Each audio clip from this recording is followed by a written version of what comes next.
Picture this: a moving truck humming in my driveway, ready to haul my life to a new start. And then, screech, a black SUV swerves in, blocking it like a scene from a heist movie. Out storms Diane Kessler, our HOA president, in a crumpled blazer, face red with fury, shouting, "You're not leaving, Nate, until you pay your dues." But when I pulled a thick envelope from my jacket and said, "Actually, Diane, this is for you," her smug grin vanished, and the neighbors watching from their lawns knew they were about to see her kingdom crumble. I'm Nate Harper, 37, a project manager who moved to Oakwood Hills, North Carolina, 3 years ago, chasing a quiet life in a tidy suburb with neat lawns and kids on scooters. I bought a cozy 3-bedroom house, thinking it'd be my sanctuary after a rough few years, job stress, a breakup, the usual. But Oakwood wasn't the haven I expected, not with Diane running the HOA like her personal fiefdom. It started small, a $150 fine for painting my front door a shade of teal that was one hue off the approved ocean mist. I didn't think much of it. Paid it, repainted, moved on. But Diane had a nose for infractions like a bloodhound. Over the years, she hit me with fines for everything. $100 for grass half an inch too long, $75 for a mailbox that leaned slightly, $200 for holiday lights up a day past New Year's. Each came with her signature note, all prim and proper, ending with, "For the good of our community standards." It wasn't just the money.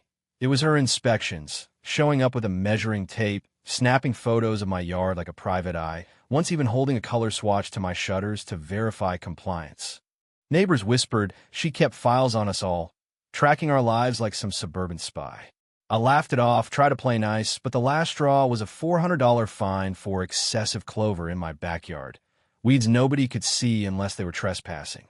That's when I said enough, listed my house, and found buyers fast, a sweet couple ready to start their family. I cleared every fee, dotted every I, and set a moving date, thinking I was free. Boy, was I wrong. 5 days before the move, the county permit office calls, my moving permits revoked because of HOA concerns. Diane had claimed my truck might damage the cul-de-sac. Then my realtor, Jen, says Diane emailed the buyers, warning them about hidden violations on my property, spooking them into waffling. The next day, a notice appears on my door, $2,500 in community upkeep fees I'd never heard of, with a 48-hour deadline or a lien on my house. My credit, my sale, my fresh start, all at risk. I'm fuming, pacing my kitchen, and I head to the HOA meeting, held in a stuffy community center that smells like burnt coffee. Diane's at the head table, flanked by her yes-men, smiling like a shark. I call her out on the fees, the permit, the buyer meddling, but she's ice cold. The HOA protects property values, Nate. We've uncovered unreported issues from your time here, plus damage to shared spaces. We can freeze your escrow. It's all legal. Her board shuffles papers, avoiding my eyes, but Tom, a quiet guy from Birch Lane, gives me a look like he's sorry. Something's off, and it's not just the fines. That night, I can't sleep. Diane's smirk is burned into my brain. At 2 a.m., I'm on my laptop, diving into HOA records, county filings, anything public. Wi-Fi makes my blood boil. Diane's been cooking the books. Late fees tacked onto payments I made on time. Dates changed in the system. Liens filed against 6 homes. All owned by people who challenged her or tried to sell. Tom got a $1,500 landscaping fee after voting against her pet project, a tacky fountain for the entrance.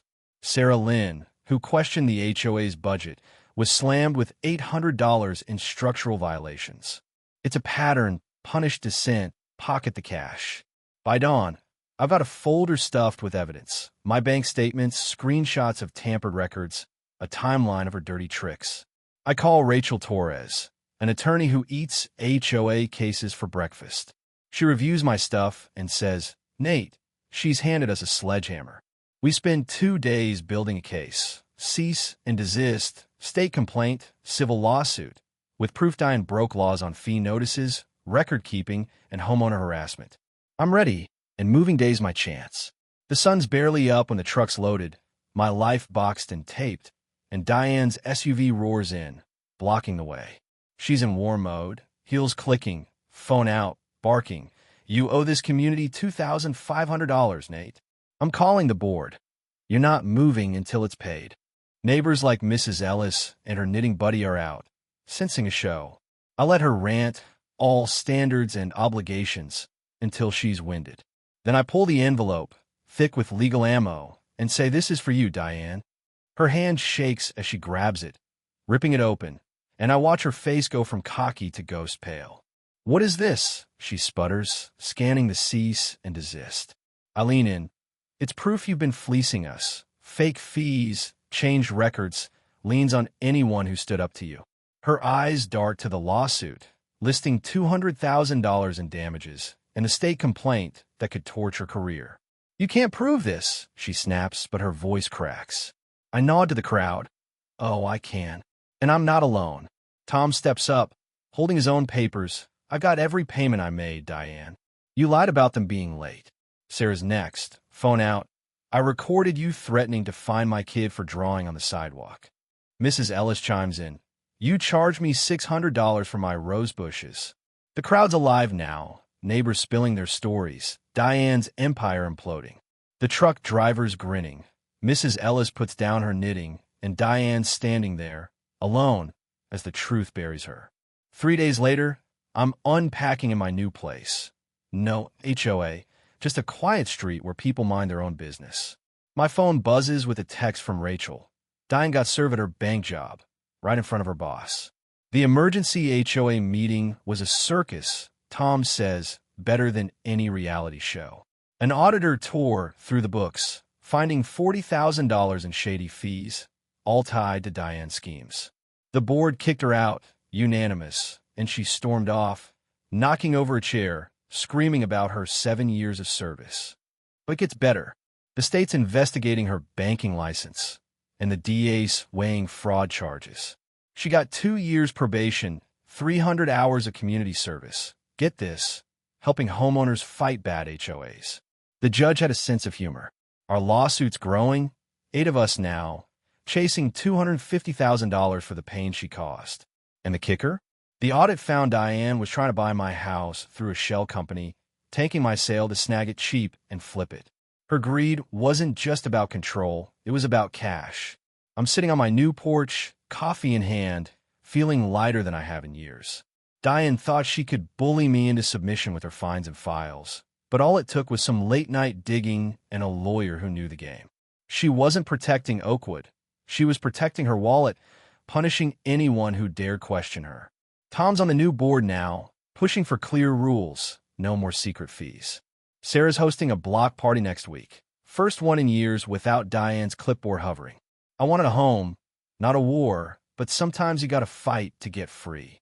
Looking back, I see her SUV in my driveway, her face when she read that envelope. It's almost funny now how fast her throne collapsed.